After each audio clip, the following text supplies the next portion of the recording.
ভারতীয় বংশোদ্ভূত ইয়েশা সাগর অভিনয় আর মডেলিং এর পাশাপাশি একজন ফিটনেস ইনফ্লুয়েন্সার ও ক্রিকেট প্রেজেন্টার হিসেবেও কাজ করেন। এবারই প্রথমবারের মতো বাংলাদেশ প্রিমিয়ার লিগে অফিসিয়াল হোস্ট হিসেবে এসেছিলেন চিটাগাং কিংসের হয়ে। বিদেশি হোস্ট ইয়েশা সাগর প্রথম থেকেই ছিলেন তুমুল আলোচনায়। ম্যাচের আগে পরে ফ্রাঞ্চাইজির সোশ্যাল মিডিয়ায় সরব উপস্থিতি থাকত কানাডিয়ান এই মডেল, অভিনেত্রী ও প্রেজেন্টারের। আকর্ষণীয় লুক আর মায়াবী চাহনিতে অল্পদিনেই বিপিএলে বেশ আলোচিত মুখ হয়ে উঠেছিলেন তিনি।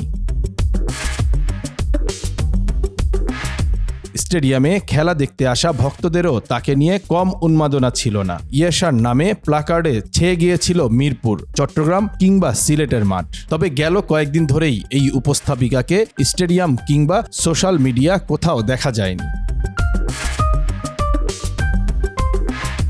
চিটাগাং কিংসের খেলা দেখতে মাঠে এসে তাকে খোঁজেননি এমন মানুষও হয়তো কম আছে। তাকে না পেয়ে সবারই মনে একটাই প্রশ্ন ছিল, কোথায় হারিয়ে গেলেন ইয়েশা?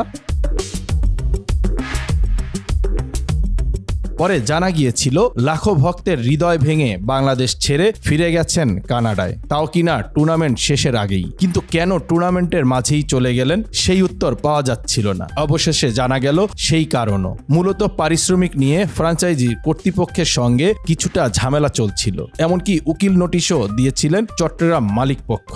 এরপরই চলে যান তিনি। ইয়েশার চলে যাওয়ার বিষয়ে চিটাগাং কিংসের মালিক সামির কাদের চৌধুরী জানান, তার কিছু পেমেন্ট বাকি ছিল, তবে তাদের সাথে কমিটমেন্ট ছিল শেষ সপ্তাহে সেই বাকি পেমেন্টগুলো দেওয়ার, তাই তার চলে যাওয়া পেমেন্টের কোনো বিষয় না। তিনি বলেন, ইয়েশা সাগরকে কাজ দিই, সেই কাজ রিজেক্ট করে আমার স্পন্সরদের। ফটোশুট বা অন্য যা আছে তার ম্যানেজার ফোন করে অতিরিক্ত টাকা ডিমান্ড করে। আমি তো কন্ট্রাক্ট সাইন করেছি, যখন না করতেছে তখন আমি লিগ্যাল নোটিশ পাঠিয়েছি, পরে চলে গেছে। কন্ট্রাক্টে লেখা শেষ সপ্তাহে টাকা দেওয়ার কথা, পরে তাহলে চলে গেল কেন? এমন প্রশ্ন ছিল চিটাগাং কিংসের মালিকের। চিটাগাং কিংস ফাইনাল খেললেও মাঠে নেই ইয়েশা। হয়তো আজও মাঠে গিয়ে তাকে খুঁজবে অনেকে। কি আর করা, ভাঙা মন নিয়ে ফিরতে হবে এসব ভক্তদেরও। বাংলা খবর নিউজ ডেস্ক।